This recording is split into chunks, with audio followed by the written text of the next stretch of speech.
मिश्र जे आमर बाग्मी जन बाग्मी सनातनी घर धर्मशाला से आपण मानक संघ एवं धर्म कौन ये बाबद हमको उद्बोधन देवे।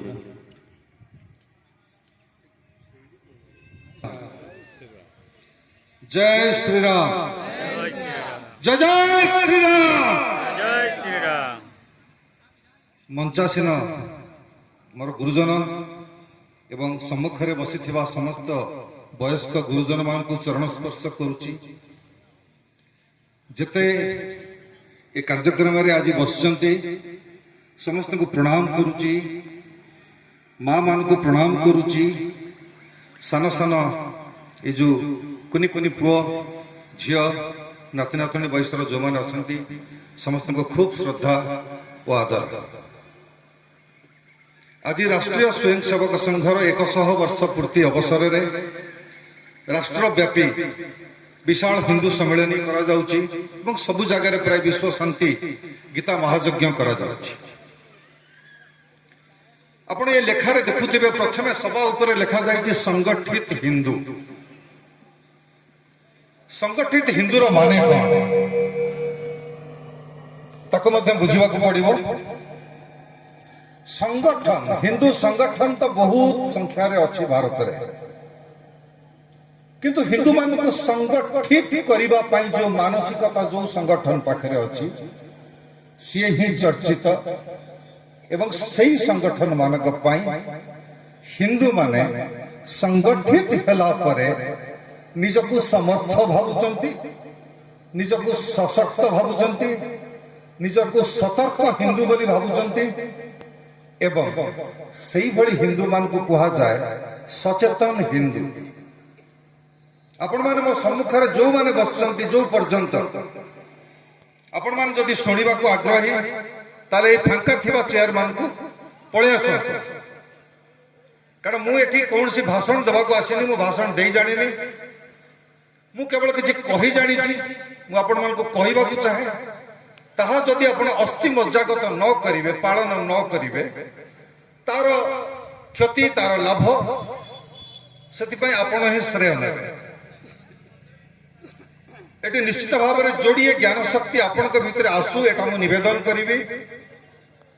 प्रथम ज्ञान शक्ति होउची स्वयं बोध।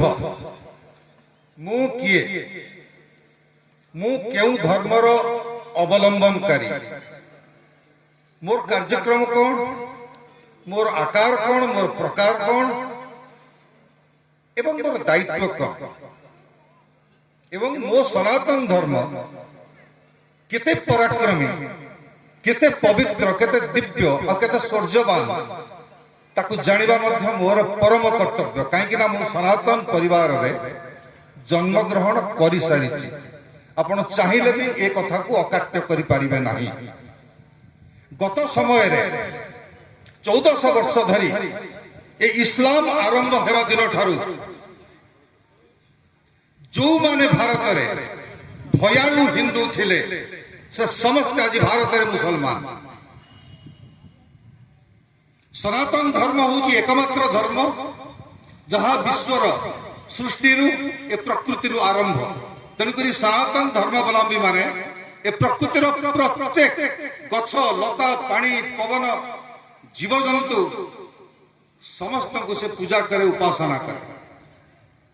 ये पूजा और ये उपासना करने पछरे आमको केवल दिव्यता मिले ना, आमको एक संतुलित वातावरण मिले एवं निजको आहुरी संतुलित एवं नियंत्रित करने को जदि आप इच्छा करुचंती, आपण बुझंतु न बुझंतु भगवत गीता को पाठ करंतु।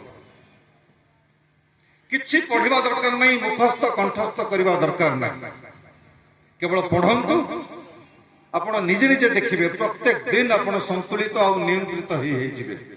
आपणकर आचरण, आपणकर उच्चारण, आपणकर स्वभाव, आपणकर चरित्र, आपणकर व्यवहार रे ताहा प्रत्येक मुहूर्त रे प्रतिफलित होबो।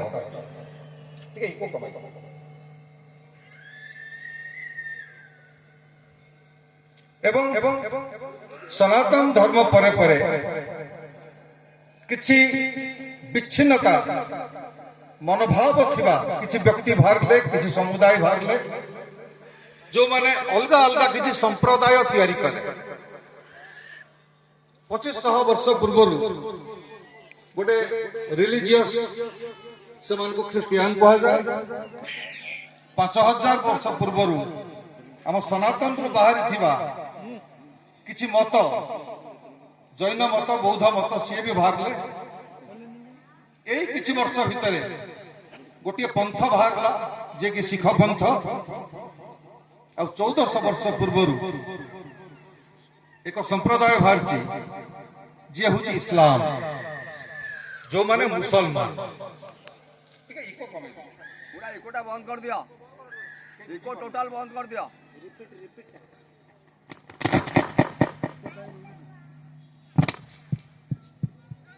ଧନ୍ୟବାଦ ଧନ୍ୟବାଦ। ମୁଁ ଯୋଉ ପୂର୍ବରୁ ଯୋଉ କହୁଥିଲି ଯେ ଆମ ଭିତରେ ଯୋଡ଼ିଏ ବୋଧ ଶକ୍ତି ଆସିବା ଦରକାର, ଗୋଟେ ସ୍ୱୟଂବୋଧ ବିଷୟରେ ମୁଁ କିଛିଟା ଆପଣଙ୍କୁ ସୂଚନା ଦେଇପାରିଲି। ବଡ଼ ଭାଇ ଅଛନ୍ତି, ବଡ଼ ଭାଇ ସେ ବାବଦରେ ଆହୁରି ବିସ୍ତୃତ ଭାବରେ ଆପଣଙ୍କୁ କହିବେ। ଅନ୍ୟଟି ହେଉଛି ଶତ୍ରୁବୋଧ। 1400 ବର୍ଷ ଧରି ଇସଲାମ ଆରମ୍ଭ ହେବା ଦିନଠାରୁ ସେମାନେ 10 କୋଟିରୁ ଉର୍ଦ୍ଧ୍ୱ ସଂଖ୍ୟକ ହିନ୍ଦୁମାନଙ୍କୁ ହତ୍ୟା କରିସାରିଛନ୍ତି। ଆଜି ଭାରତର 95% ହିନ୍ଦୁ ଏ ବିଷୟରେ ଅବଗତ ନାହାନ୍ତି। ଦୁର୍ଭାଗ୍ୟର ବିଷୟ। ସେଇଥିପାଇଁ ତାଙ୍କୁ ଆମେ ଅବଦୁଲ ଭାଇ, ରହିମ ମାମା, କରିମ ଚାଚା ବୋଲି ଡାକି ଚାଲୁଛୁ। ସେମାନେ ଯୋଉ ଯୋଜନାରେ ଅଛନ୍ତି, ସେ ଯୋଜନା ବାବଦରେ କହିବା ପୂର୍ବରୁ 1400 ବର୍ଷ ଧରି ସେମାନେ କୋଉ ପ୍ରକାର ବିସ୍ତାରବାଦୀ ମାନସିକତା ରଖିଛନ୍ତି ଆଉ କୋଉ ପ୍ରକାର ହିଂସ୍ରତା ଜାରି ରଖିଛନ୍ତି, ମୁଁ କିଛିଟା ସୂଚନା ଦେବାକୁ ଚାହୁଁଛି। ଭାରତ ଯେତେବେଳେ ବିଭାଜିତ ହେଲା, ସେତେବେଳେ କେବଳ ଧର୍ମୀୟ ଆଧାରରେ ବିଭାଜିତ ହେଲା। ଭାରତରେ ଥିବା ମୁସଲମାନ ମାନେ ଚାହିଁଲେ ଆମେ ଏ ହିନ୍ଦୁ ମାନଙ୍କ ସାଙ୍ଗରେ ରହିବାକୁ ଚାହୁଁନାହୁଁ, ଆମକୁ ଅଲଗା ରାଷ୍ଟ୍ର ଦରକାର। ମୁଁ ଏ ବିଷୟରେ କିଛି କହିପାରିବି ତ? ନିଶ୍ଚିତ। ତେଣୁକରି ସେମାନଙ୍କ ପାଇଁ ସେତେବେଳର ଥିବା ଯୋଉ ରାଷ୍ଟ୍ର ମୁଖ୍ୟ, ଯୋଉମାନେ ରାଷ୍ଟ୍ର ଚିନ୍ତନକାରୀ ସବୁ ଥିଲେ, ସେମାନଙ୍କ ଭିତରେ ଆଲୋଚନା ହେଇକି ଆଉ ଗୋଟେ ଭୂଖଣ୍ଡ ଭାରତ ଠାରୁ ଖଣ୍ଡିଆ କରିଦିଆଗଲା, ଯାହାର ନାଁକୁ ପାକିସ୍ତାନ ରଖାଗଲା, ଯୋଉଠିକି ସବୁ ମୁସଲମାନ ପଳେଇବେ। ଏବଂ ପାକିସ୍ତାନର ଗୋଟେ ପୂର୍ବ ପାକିସ୍ତାନ ତିଆରି କରାଗଲା, ଯାହା ଆଜି ତାକୁ ବାଂଲାଦେଶ ବୋଲି କହୁଛନ୍ତି। ସେଠିକି ମଧ୍ୟ ମୁସଲମାନ ମାନେ ସବୁ ପଳେଇବେ, ହିନ୍ଦୁଙ୍କ ସାଙ୍ଗରେ ସେମାନେ ରହିବେ ନାହିଁ। କାହିଁକି? ସେମାନେ ହିନ୍ଦୁଙ୍କୁ କାଫେର କୁହନ୍ତି। ଯୋଉମାନଙ୍କୁ ସେ ଇସଲାମର ଲୋକମାନେ ଘୃଣା କରନ୍ତି, ଶାନ୍ତିପୂର୍ଣ୍ଣ ସହାବସ୍ଥାନ ଚାହାନ୍ତି ନାହିଁ, ସେମାନଙ୍କୁ କାଫେର ବୋଲି କହନ୍ତି। ଆଜି ଯଦି ଆପଣ କାହାକୁ ରହିମ ମାମା, କରିମ ଚାଚା ବୋଲି ଡାକୁଥିବେ, ତାଙ୍କ ଦୃଷ୍ଟିରେ ଆପଣ ଜଣେ ଜଣେ କାଫେର। ଏଟା ହଉଛି ସ୍ୱୟଂବୋଧ। ଇଏ ବୋଧ ଶକ୍ତି ଆପଣଙ୍କ ଭିତରେ ଆସିବା ନିହାତି ଆବଶ୍ୟକ। ଏବଂ ଯେତେବେଳେ ଭାରତ ବିଭାଜିତ ହେଲା, ସେତେବେଳେ 21 ଲକ୍ଷ ହିନ୍ଦୁଙ୍କୁ ସେମାନେ ଯେମିତି ପାରା ସେମିତି କାଟି ପକାଇଲେ, ହତ୍ୟା କରି ପକାଇଲେ। ପାକିସ୍ତାନରେ ଯୋଉ ସହର ସବୁ ଅଛି ଏବେ, କ୍ୱେଟା, ଇସଲାମାବାଦ, ଲାହୋର, କରାଚି, ଏମିତି କେତେ କ'ଣ, ସେ ସମସ୍ତ ଅଞ୍ଚଳରେ ସେତେବେଳେ ଯୋଉ ହିନ୍ଦୁମାନେ ରହୁଥିଲେ, ସେମାନେ ଭାରତ ଆସିବାକୁ ଚାହିଁଲେ। ଯୋଉମାନଙ୍କର ଭାଗ୍ୟ ଅତି ଭଲ ଥିଲା, ସେମାନେ ବଞ୍ଚିକି ଆସି ପହଞ୍ଚି ପାରିଲେ। ଅନେକଙ୍କର ଦୁର୍ଭାଗ୍ୟ ଥିଲା, ସେମାନଙ୍କୁ ପାକିସ୍ତାନରେ ଥିବା ମୁସଲମାନ ସମସ୍ତଙ୍କୁ ହତ୍ୟା କରି ପ୍ରତ୍ୟେକ ଟ୍ରେନ ବଗିରେ ଭର୍ତ୍ତି କରି ପଠାଇଥିଲେ। ଅମୃତସର ରେଲୱେ ଷ୍ଟେସନରେ ଯେତେବେଳେ ସବୁ ଟ୍ରେନ ଗୁଡାକ ଆସି ପହଞ୍ଚୁଥାଏ, କିଛି କିଛି ଲୋକ ବାହାରୁଥାନ୍ତି, ଜୀବନ୍ତ ଲୋକ, ଆଉ ସେ ବଗି ଭିତରେ 300ରୁ 400 ପ୍ରତ୍ୟେକ ବଗିରେ କେବଳ ମୃତ ଶବ ହିନ୍ଦୁ ମାନଙ୍କର।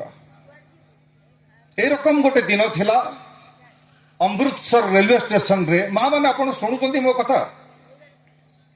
अमृतसर रेलवे स्टेशन रे जड़े छेनी सिंह बोली जड़े स्टेशन मास्टर थिले से देखिले गोटे ट्रेन 10 मिनिट 15 मिनिट रहिबा परे मध्य केही ता भितरु यात्री बाहरु नहांती से जाइकी जहा देखिले प्रत्येक बगी रे 300 रु 400 मृत शव एवं 2-3टी जीवंत हिंदू कार गोटे आखि की से फुटाई देइचंती कार दी आखि की से काटी दे दी हाथ को काटी देइचंती कार गोड़ दीटा काटी देइचंती से मादल भलिया बसचंती किंतु जीवंत उद्देश्य कौन इस्लाम रो बर्बरता विषय रे से भारत रे जाइकी बखाणीबे ए काफेर हिंदू मानकू आमको डरिकी रहिबे एहा तांकर एक योजना भय विस्तार करती से यही उपाय रे एवं अन्य एक दृश्य देखिले छेनी सिंह स्टेशन मास्टर जो गोटे छोट शिशुटीए कौन शिशुटीए ता मार स्तनपान करने से खोजुची ता माँ को ता माँ मध्य सेठी शोइची मृत ता मार 2 स्तन से पठाण माने काटी देइचंती और से छोट छुआटी से रक्त जो भिजी जाइछि जो छाती की से अंडाळुची क्षीर पान करबा पई किंतु क्षीर पाई पारुने स्टेशन मास्टर से बाक्रुद्ध हो गले इस्लाम रो ये की प्रकार बर्बरता ये बर्बरता को आमे माने भूली जाउचंती ताहा होउची अन्य एक दुर्भाग्य एवं ख्रिस्टियन से माने मूर्ति पूजक मान को घृणा करती आज भी गोवा सहर रे एक मुख्य छकरे हाथ कटाऊ स्तंभ गोटे अच्छी लेखा जाइछि सेठी से माने 80,000 हिंदूंकर हाथ काटी पकईथिले केते जण जानिचंती हिंदू ए विषय आमे जदि एमानक विषय न जानिबा ताले आमे एक सुस्थ वातावरण भितरे बंची परिबा किपरि एवं इस्लाम रो विस्तारवादी मानसिकता विषय आपको निहाती कहबी ता पूर्व आपण मान को मु अनुरोध करी आपण मानकर जहा कि भू संपत्ति जोठी भी अच्छी जदि केतेबेले आपणकर अर्थर आवश्यकता पई से भू संपत्ति विक्रय करने को चाहूचंती बरं किछि पैसा कम हो किंतु हिंदू व्यक्ति को आपण भू संपत्ति विक्रय करंतु कौन सी मुसलमान को जदि आपण भू संपत्ति विक्रय करिवे किछि मास भितरे सेठी एक मुसलमान बस्ती तैयारी हबो जो बस्ती रे तांको घरर वर्ज्य पुति गंधमय जल रास्ता उपरे प्रभावित हबो ए जो रास्ता उपरे पुति गंधमय जल प्रवाहित हबो सेठी आपण जीवा पई विरक्त हेबे इच्छा करिवे नहीं जहां से माने चाहंती आस्ते आस्ते बस्ती को समान विस्तार करिवे तारी भितरे अवैध बुचड़खाना करिके आम गो माता को काटुचंती ए विषय केते जण हिंदू अवगत अछंती कहा को बिकंतनी कौन सी गोटे मुसलमान को जो मुसलमान दिन राति हमको काफेर कहूची घृणा करूची एवं भारत रे समुदाय 6 लाख रु ऊर्ध्व मस्जिद रही इस्लाम रो समुदाय 57टी देश अच्छी पृथ्वी रे 57टी देश रे 3 लाख मस्जिद नहीं किंतु भारत गोटे एभली देश जोटा इस्लाम राष्ट्र भी नुहे जोटी 6 लाख रु ऊर्ध्व मस्जिद अच्छी प्रत्येक मस्जिद रे जदि 10 12 4 2 10टा ये चुंगा लगी ताकू जदि आपण मात्र 6टी चुंगा आपण अच्छी बोली गोटे हाराहारी हिसाब करती 6 लाख मस्जिद रु 654 लाख माइक्रोफोन चुंगा द्वारा आमको कर्कश स्वर रे अजान नमाज पढ़ी शुणाउचंती एवं कौन शुणाउचंती ला इलाहा इल्लल्लाह मुहम्मद रसूलुल्लाह and what does it mean यार माने कौन केबे आपण जानिचंती ये भाषा होची अरबी भाषा आगे ए जो अरबी भाषा को से माने हिंदी भाषा रे जदि कुहंती ताला आपण माने जानि परिबे से माने केते बर्बर केते हिंस्र कथा कहउचंती ସେମାନେ କହୁଛନ୍ତି ଆଲ୍ଲାହ ହିଁ ଏକମାତ୍ର ଉପାସନା ଯୋଗ୍ୟ। ତାହେଲେ ଆମ ବ୍ରହ୍ମା ବିଷ୍ଣୁ ମହେଶ୍ୱର, ଦୁର୍ଗା, ମା ପାର୍ବତୀ, ସେମାନେ ଚାହୁଁନାହାନ୍ତି ଆଉ କେହି ଏଠି ଅଛନ୍ତି ବା କେହି ରୁହନ୍ତୁ, କେବଳ ଆଲ୍ଲାହ। ଯଦି ଏ ପ୍ରକାର କଥାବାର୍ତ୍ତା ଯଦି ଆମେ କେବେ କରିବା କେବଳ ଶିବ ହିଁ ଆମର ଉପାସନା ଯୋଗ୍ୟ ଏ ଭାରତରେ, ତାହା ଏକ ହିଂସ୍ରତାପୂର୍ଣ୍ଣ କଥାବାର୍ତ୍ତା। ସେମାନେ ସବୁଦିନ এই ପ୍ରକାର ହିଂସ୍ର କଥାବାର୍ତ୍ତା କରୁଛନ୍ତି ଏବଂ ଏତିକି ପରେ ସେମାନେ ଯାହା କହୁଛନ୍ତି ତାହା ଆହୁରି ହିଂସ୍ରତାପୂର୍ଣ୍ଣ। ଯୋଉଠି କାଫେର ମାନଙ୍କୁ ପାଉଛ ତାକୁ ଘେରି ଯାଅ, ତାକୁ ଇସଲାମ ଗ୍ରହଣ କରିବା ପାଇଁ ବାଧ୍ୟ କରାଅ। ଯଦି ସେ ହିନ୍ଦୁ କାଫେର ଇସଲାମ ଗ୍ରହଣ କରିବାକୁ ନାରାଜ, ତାକୁ ହତ୍ୟା କର, ଏହା ଆଲ୍ଲାହଙ୍କର ନିର୍ଦ୍ଦେଶ। ଏଇଭଳି ମ୍ଲେଚ୍ଛ ମାନଙ୍କ ସାଙ୍ଗରେ ଆମେ ସହାବସ୍ଥାନ କରିବା, ବଞ୍ଚିବା କେମିତି? ଆମ ପରବର୍ତ୍ତୀ ପିଢି ବଞ୍ଚିବ କେମିତି? ତାଙ୍କର ଗୋଟେ ଯୋଜନା ରହିଛି, ସେ ଯୋଜନା ହଉଛି ଗଜବା ଇଏ ହିନ୍ଦ। ଆପଣମାନେ ଜାଣିଛନ୍ତି ଗଜବା ଇଏ ହିନ୍ଦ ଏ ଭାରତକୁ 2047 ମସିହା ସୁଦ୍ଧା ଇସଲାମିକ ରାଷ୍ଟ୍ର କରିବା ପାଇଁ ସେମାନଙ୍କର ଦୃଢ ଯୋଜନା ଅବ୍ୟାହତ ରହିଛି। ଗଜବା ଇଏ ହିନ୍ଦକୁ ପାଳନ କରିବା ପାଇଁ ଭାରତରେ ଯୋଉ କାର୍ଯ୍ୟକ୍ରମ ସେମାନେ କରୁଛନ୍ତି, ସେ କାର୍ଯ୍ୟକ୍ରମର ନାଁ ହଉଛି ଅଲ ତକିଆ। କେବେ ଶୁଣିଛନ୍ତି? କେହି ନିଶ୍ଚୟ ଶୁଣିଥିବେ।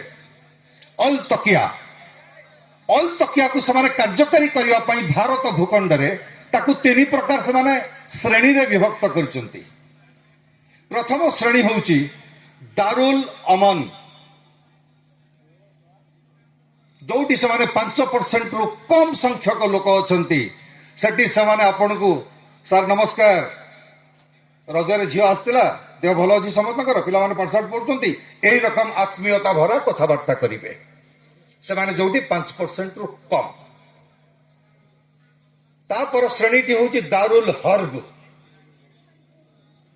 ଆପଣଙ୍କ ସାଙ୍ଗରେ ସେ ଗୁଥମ ଗୁଥା, ଛାତି କି ଛାତି ଲଗେଇକି, ବେକରେ କାତି ଲଗେଇ କଥାବାର୍ତ୍ତା କରିବେ। ମୁଁ ଭଡା ନେଇଛି, ଭଡା ଦେବିନି, କଣ କହୁଛ କର ମୋର, ଏରକମ ଯୁଦ୍ଧ କରିବେ ଆପଣଙ୍କ ସାଙ୍ଗରେ। এটা হচ্ছে যেটা 15% পর্যন্ত যে অঞ্চলের সেমানে থাকি, ଯୋଉଠି ସେମାନେ ତା ଉପରକୁ ପଳେଇ ଯାଆନ୍ତି, ବେଶୀ ସଂଖ୍ୟକ ହେଇଯାଆନ୍ତି, ସେଟାକୁ କହ ଯୋଉ ଶ୍ରେଣୀ, ସେ ଶ୍ରେଣୀର ନାଁ ହଉଛି ଦାରୁଲ ଇସଲାମ। ସିଧା ଆପଣଙ୍କ ବେକରେ କାତି ଲଗେଇ କହିବେ, ବାବା ଆଉ ନାହିଁ, ତମର କେହି ଲୋକ ନାହାନ୍ତି, ସିଧା ଆସ, ଇସଲାମ କବୁଲ କର, ନହେଲେ ଏଠି ତମେ ରହିପାରିବନି। ଯାହା 1990 ମସିହା ଜାନୁଆରୀ 19 ତାରିଖରେ କାଶ୍ମୀରରେ ହେଇଥିଲା, 6 ଲକ୍ଷ ହିନ୍ଦୁ, ସେମାନଙ୍କ ଭିତରୁ ଅନେକ ନରସଂହାରର ଶିକାର ହେଲେ ଏବଂ ଅନେକ ପଳାୟନ କଲେ। କାଶ୍ମୀରରେ ଥିବା ହିନ୍ଦୁ ମାନଙ୍କୁ ସେମାନେ ଏ ପ୍ରକାର ବ୍ୟଭିଚାର, ଅତ୍ୟାଚାର ଏବଂ ନରସଂହାର କରିବା ପୂର୍ବରୁ ତାଙ୍କ ଘରରେ କାନ୍ଥରେ ଲେଖିଥିଲେ ରାଲିବ ସାଲିବ ଗାଲିବ, ରାଲିବ ଗାଲିବ ସାଲିବ। ରାଲିବର ମାନେ ହେଲା ଏଠୁ ପଳା, ଗାଲିବର ମାନେ ହେଲା ନହେଲେ ହତ୍ୟା ହବା ପାଇଁ ପ୍ରସ୍ତୁତ ରୁହ, ହଣା ହବ। ଆଉ ସାଲିବର ମାନେ ହେଲା ଯଦି କିଛି ନ କରିପାରୁଛ ଏଠୁ ପଳା, ଏଠୁ ପଳାୟନ କର, ଏଠୁ ଜାଗା ଛାଡ, ନହେଲେ ହଣା ହବ। ଏବଂ ହଣା ହେଲେ କାଶ୍ମୀରରେ, ଆପଣମାନେ ଜାଣିଥିବେ, ଯୋଉମାନେ ଜାଣିନାହାନ୍ତି ମୁଁ କହିଦଉଛି, କାନ୍ଥରେ ଲେଖାଗଲା ପୁରୁଷ ବ୍ୟକ୍ତି ମାନେ ଛାଡିକି ପଳା, ନିଜ ଘରର ଝିଅ ମହିଳା ମାନଙ୍କୁ ଛାଡି ଦିଅ ଏଠି ଆମ ପାଇଁ। ଏବଂ ସେୟା ବି ସେମାନେ କଲେ। ଅଚାନକ ଏ ହିନ୍ଦୁ ମାନେ ବୁଝି ପାରୁନଥିଲେ, ଆରେ ଇଏ ତ ଆମ ଅବଦୁଲ ଭାଇ, ଇଏ ତ ଆମ ରେହମାନ ଚାଚା, ଇଏ କଣ ଏମିତି ଏତେ ନିଷ୍ଠୁର ହେଇପାରିବ? ଅଚାନକ ସେମାନେ ହଣାହଣି କଲେ, ଗୁଳିରେ ମାଇଲେ। 8-10 ବର୍ଷର ଛୋଟ ଛୋଟ ଝିଅ ମାନଙ୍କୁ ଭିଡିକି ଧରିଲେ ସେ ମୁସଲମାନ ମାନେ, କହିଲେ ଏ ଛୁଆଙ୍କୁ ନେଇ କୁଆଡେ ଯାଉଛ? ଏ ଛୁଆଙ୍କୁ ଆମେ ରଖିବୁ, ଏ ଛୁଆଙ୍କୁ ଆମେ 3-4 ବର୍ଷ ଖାଇବାକୁ ଦେଲା ପରେ ତା ଶରୀରର ବୃଦ୍ଧି ହବ, ତାକୁ ଆମେ ବିକିବୁ ଆରବ ରାଷ୍ଟ୍ର ମାନଙ୍କରେ। ବିକିଲେ ସେମାନେ ସେ ଝିଅ ମାନଙ୍କୁ ବଡ ହେଲା ପରେ ଖୋଇ ପିକି ଘରେ ରଖିଲେ, କାହାକୁ ବେଶ୍ୟା କରି ବିକିଦେଲେ। ଆମରି ହିନ୍ଦୁ ଝିଅ, ଆମରି ହିନ୍ଦୁ ଭାଉଜ ଭଉଣୀ, ଆମରି ହିନ୍ଦୁ ସ୍ତ୍ରୀ, ଆମକୁ ବାଧୁନି କଣ ପାଇଁ? से झीटी से स्त्रीटी से भौणीटी आम घरर नुहे बोली आम घरर नुहे से चित्कार आर्तनाद आमको शुभि पारनी ताहले आम हिंदू प्राण कांदी भी पारिबानी आम से चिंतित भी हो पारिबानी तेणुक जोड़िए कथा केवल शेष कहबी कथा तो बहुत अच्छी कहले 30 दिन 30 राति गपीबी किसी कथा कहवा पूर्व प्रथम धन्यवाद देवी आम संतोष भाई प्रथम मंच उपरक आसी से जहा कहते ता भितरे ताको मनरे थिबा आवेग मु बुझी पारुथली हिंदू हिसाब रे ताकर विलाप मु सुनी पारुथली आ मंच उपरु सी अनुरोध करके सभापतित्व दायित्व करने सारस भाई को डाकिले समस्त से एक विचार आमे सेमान ठारू रक्षा पाइबा किपरि शत्रु मान ठारू आमे निजको सुरक्षित करबा किपरि तेणुक ये शेष कथा मु कहूँ आमे माने निजको सुरक्षित करबा पाई एवं सेई शत्रु मान ठारू आम पाखरे इस्लाम छड़ा आउ कई ना सेमान ठारू निजको रक्षा करबा पाई सतर्क रहिबा पाई आमको जोड़िए कार्य केवल करबा पड़िबो मो हाथ जोड़ी निवेदन करूची समस्त को जोड़िए कार्य एमान सांगे आम बर्बरता करें आम भावुंट कहीं आम पूर्वपुरुष मैंने देखी आसती रास्ता कड़े गोरु कौन छेली कौन काचु काचु कर काटी पकाउची ये आमको प्राय काटी पकेब ये रकम भावना आम पूर्वपुरुष मान पाखर आमर जीनगत दोष हो जाइए एथिरो निजको उद्धार करने सांगे तो लड़ाई करहबनी गड़ापड़ा करहबनी रक्तपात करहबनी माल मकदमा थाना कोर्ट कचेरी कुआडे में जीवा अति सरल उपाय जोड़िए अच्छी एमानकु आपण सामाजिक भावे वर्जन करंतु आपण पाखरे काहाकु ठिया हबाकु सुजोग दियंतनी आपण पाखरे जदि किए आसी ठिया ही पड़ची आपण 2 फुट घुंची जातु से जानू जे ए हिंदू मो पाखरे ठिया हबाकु चाहू नाही ताको ये बोध शक्ति दियंतु जे हमर 1400 वर्षर थिबा बर्बरता हमर घृण्य कार्य हमर व्यभिचार पाई वर्तमान भारतीय हिंदू माने हमको डरिले घृणा भी कले एवं द्वितीय निहाती मोस्ट इंपोर्टेंट पॉइंट एटा सेमानकु आपण आर्थिक भावे बहिष्कार करंतु 2 पात 10 पात 1 किलोमीटर आगो को जातु बरं केवल हिंदू व्यवसायी पाखरु किणंतु कहीं ना से जहाँ भी खाद्य बिकुचंती भारत में आम लक्ष लक्ष वीडियो बर्तमान यूट्यूब रे उपलब्ध से छेप पकई बिकती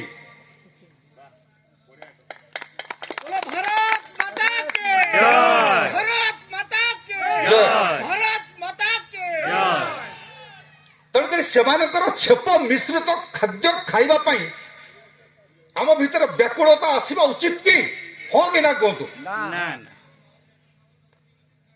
से माने मांस माछ पनीपरिबा फलमूल फ्रूट जूस रे गुपचुप पानी रे से परिस्रा कर मिसई दउचंती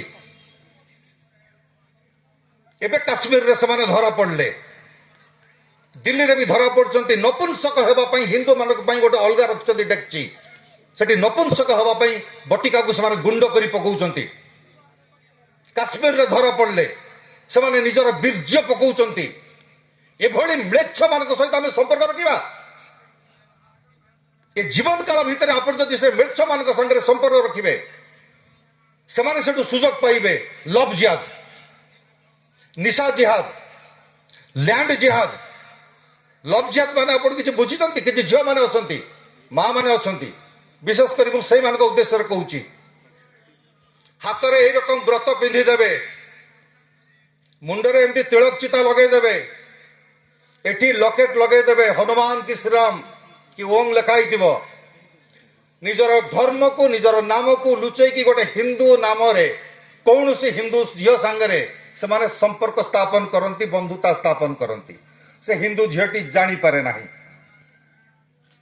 तापरे जेतेबेले से झीलटी कौन प्रकार आसक्ति ହେଇକି ତାକୁ ଭଲ ପାଇ ଏବଂ ସେ ଭଲ ପାଇବାକୁ ପ୍ରେମ ତାକୁ ପବିତ୍ର ତାକୁ ଶାଶ୍ୱତ ଭାବିକି ତା ସାଙ୍ଗରେ ଯେତେବେଳେ ପଳାଏ କିଛି ଦିନ ଭିତରେ ସେ ଇସଲାମ ଗ୍ରହଣ କରିବା ପାଇଁ ବାଧ୍ୟ କରାନ୍ତି ତାଙ୍କ ଘରର ଯେତିକ ଲୋକ। ସେଇଠି ସେ ହିନ୍ଦୁ ଝିଅଟି ଜାଣିପାରେ ଆରେ ମୁଁ କେଡ଼େ ବଡ଼ ଭୁଲ କରିଦେଇଛି। କିନ୍ତୁ ସେତେବେଳକୁ କିଛି ଆଉ ନଥାଏ। ପ୍ରତ୍ୟେକଟି ହିନ୍ଦୁ ଝିଅ ଏ ଭାରତରେ ସେମାନେ ଆମରି ଝିଅ, ତାଙ୍କୁ ରକ୍ଷା କରିବା ଆମର ଦାୟିତ୍ୱ। ଆମେ ଏଠିକି ଆସୁଛୁ ଆପଣମାନଙ୍କୁ କହୁଛୁ ଇଏ ଧାରା ଏ ପ୍ରକ୍ରିୟା ମଧ୍ୟ ବନ୍ଦ ହେବା ଦରକାର। ଆପଣମାନେ ନିଜ ନିଜ ଅଞ୍ଚଳରେ କୁହନ୍ତୁ, ନିଜ ନିଜ ପଡ଼ୋଶୀକୁ କୁହନ୍ତୁ ଲବଜିହାଦରୁ ଆମେ ଝିଅମାନଙ୍କୁ କେମିତି ଆମେ ରକ୍ଷା କରିବା। ପ୍ରତ୍ୟେକ ମା ପ୍ରତ୍ୟେକ ହିନ୍ଦୁ ଝିଅ ବୁଝିବା ଦରକାର ଯେ ସେମାନେ ଷଡ଼ଯନ୍ତ୍ରରେ ଆମକୁ ଧୋକା ଦେଇ ନିଜର ହିନ୍ଦୁ ନାମ ତିଆରି କରି ବ୍ରତ ଲକେଟ ତିଳକ ମାରି ଆମ ଝିଅମାନଙ୍କୁ ସେମାନେ ଏହି ପ୍ରକାର ଶିକାର କରୁଛନ୍ତି। ତେଣୁକରି ଇଏ ଯେଉଁ ମ୍ଲେଚ୍ଛ ଶିକାରୀ ମାନଙ୍କୁ ମା ମାନେ କୁହନ୍ତୁ ତାଙ୍କୁ ଆମେ ସୁଯୋଗ ଦେବା। ଏଭଳି ଲୋକମାନଙ୍କ ଠାରୁ ପ୍ରତ୍ୟେକ ପ୍ରକାରର ସମ୍ପର୍କ ଛିନ୍ନ କରନ୍ତୁ। ରହୁଛି ଆପଣମାନଙ୍କ ପାଖରେ ଆଉ କେବେ ଆସିବି, ଆହୁରି ବିସ୍ତୃତ ଭାବରେ ଆଲୋଚନା କରିବି। ବଡ଼ ଭାଇ ଅଛନ୍ତି, ବହୁତ ସୁନ୍ଦର ସୁନ୍ଦର କଥା କହିବେ। ମୁଁ ବି ଆମର ଭାଇଙ୍କ କଥା, ଆମ ସାଧୁ ମହାରାଜଙ୍କ କଥା ଶୁଣିଲି, ବହୁତ ଶିଖିଲି। ବଡ଼ ଭାଇଙ୍କ ପାଖରୁ ବି ଶୁଣିବି, ଆଉ କିଛି ଶିଖିବି। ଶିଖିବାଟା ହେଉଛି ଆମର କାର୍ଯ୍ୟ। ଏହା ହିଁ ସନାତନ ଚାହେଁ। ସନାତନ କହୁଛି ସେ ସବୁଠାରୁ ଉଦାର। ଉଦାର ବୋଲି ସେ କୁହେ ବସୁଧୈବ କୁଟୁମ୍ବକମ୍। ଏ ବସୁଧା ହେଉଛି କୁଟୁମ୍ବ, କିନ୍ତୁ ଇସଲାମ ଚାହୁଁଛି କେବଳ ଇସଲାମ ହିଁ ଶ୍ରେଷ୍ଠ। ଖ୍ରୀଷ୍ଟିଆନ ଚାହୁଁଛି କେବଳ ଖ୍ରୀଷ୍ଟିଆନ ହିଁ ଶ୍ରେଷ୍ଠ। ଏ ହିନ୍ଦୁମାନେ ଆମେ ଆଜି ବୁଝିପାରୁନାହାନ୍ତି। ଏହା ଦୁର୍ଭାଗ୍ୟ। ନିଜର ସୌଭାଗ୍ୟ ଆପଣ ତିଆରି କରନ୍ତୁ, ନିଜକୁ ହିନ୍ଦୁ ବୋଲି ଆପଣ ଗର୍ବ କରନ୍ତୁ। ରହୁଛି ସମସ୍ତଙ୍କୁ ବିନୀତ ଭାବରେ ଜୟ ଶ୍ରୀରାମ, ଜୟ ଶ୍ରୀରାମ, ଜୟ